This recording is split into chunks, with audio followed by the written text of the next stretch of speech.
Olá! Como prometido no vídeo anterior, estaremos hoje falando sobre o experimento de Rutherford. No que se baseou Rutherford para fazer esse experimento? Ou melhor, o que ele usou para fazer esse experimento? Olha a representação aqui no quadro. Eu tenho aqui uma fonte de partículas alfa. Por que partículas alfa? Na época já se sabia, então, que as partículas radioativas teriam um efeito ou um poder de penetração em determinados materiais.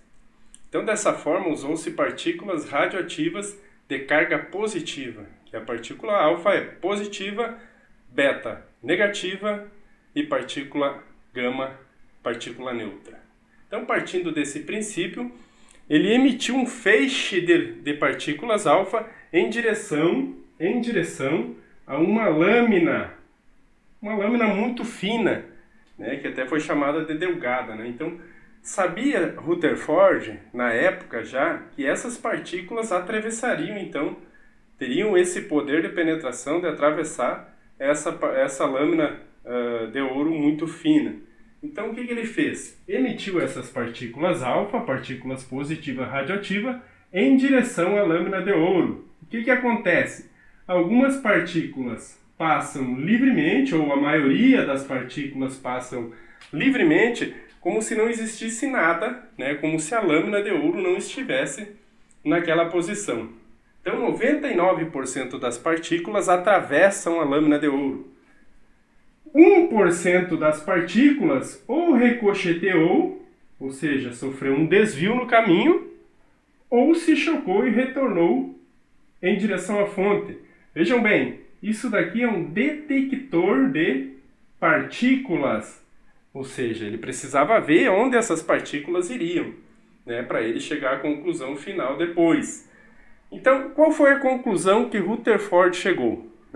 Se vocês analisarem, dar uma olhada aqui, eu tenho um átomo, esse átomo tem um núcleo, e ao redor dele tem a eletrosfera, que são as rotas aonde giram os elétrons ao redor do núcleo do átomo.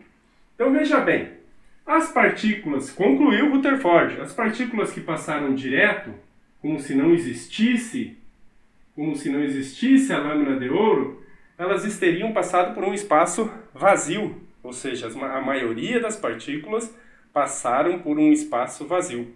Concluiu então Rutherford que o átomo teria espaços vazios. Esse espaço vazio então seria a eletrosfera, conclusão de Rutherford. E que aonde essas partículas aqui, ou retornaram em direção à fonte, ou sofreram algum desvio, essas partículas teriam pegado no núcleo do átomo.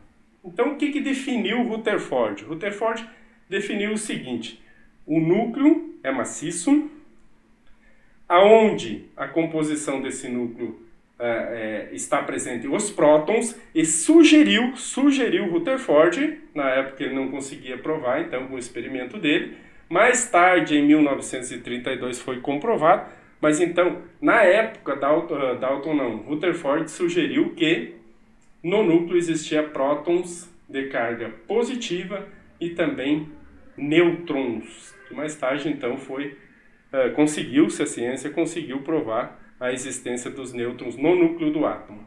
E também, esse átomo era composto por uma eletrosfera. Então chegou também à conclusão Rutherford que o núcleo era mil vezes menor do que a eletrosfera. Uma analogia fazendo assim, trazendo para o nosso dia a dia, a gente poderia dizer que o núcleo, se tu colocar uma mosca sentada no centro do Maracanã, que é um estádio gigantesco, um estádio de futebol, então que o núcleo seria nas proporções do estádio, todo o estádio, então todo o estádio do Maracanã seria a eletrosfera e o núcleo seria uma mosca sentada lá no centro do gramado.